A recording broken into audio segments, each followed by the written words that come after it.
Gentlemen, I just learnt recently something the hard way, and so I wanted to come and talk to you on a video about it, so that maybe you don't have to learn the same thing the hard way, and you can take it a little bit easier. Gentlemen, my name is Kathan. I'm a man on a mission to help young men become more biblically masculine. I'm saying biblically really well these days. If you look at my first video, I'm not anyway, sorry. I'm out in pretty much the same place as my last video, but I've come to talk about a friend who negatively influences you that you aren't fully aware of at the beginning. And there can be so many different kinds of things that they negatively affect you with, but specifically for this video, I'm talking about one friend that is just a really good friend, but they really struggle with lust and it impacts you. And this friend, I'm just going to tell my story from my perspective, so maybe it'll help you better rather than trying to just help you. I had a friend that I got very close with, who was very similar to me in a lot of ways. He also had a buzz cut. He was also jacked. He was also really strong. He was a kickboxer, a fighter. In a lot of ways, he was a really masculine man. And I had brought him to church about a year ago, and we started going to church together and the Connect group together. We started to grow in Christ together a lot.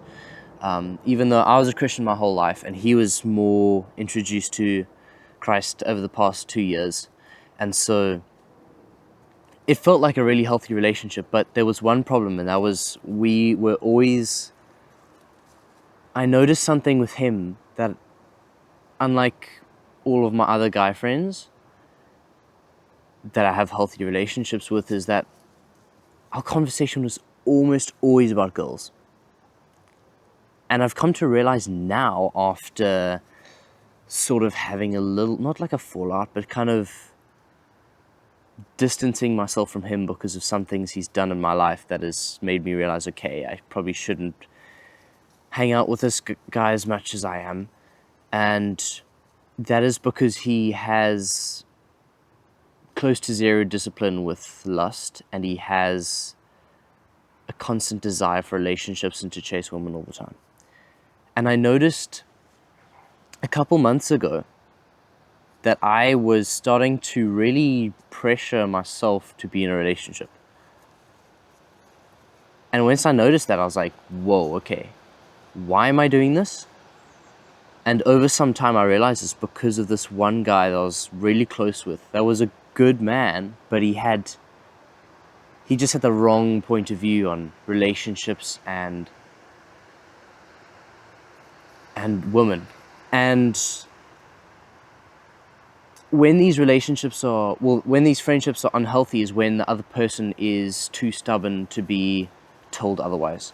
And I remember having a couple conversations with this guy about it, about really taking it slow, really putting in the Lord's hands, yet he still was too stubborn to listen.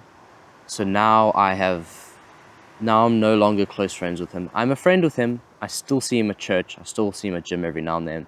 I say hello, but I don't hang out with him one-on-one intentionally. I don't hang out with him one-on-one. And so this video is for you, gentlemen, if you feel like, even if you just don't feel like, but there might be one person in your life, now that you've watched this video, you realize, actually, hold up. And that's a good thing, that you're realizing this.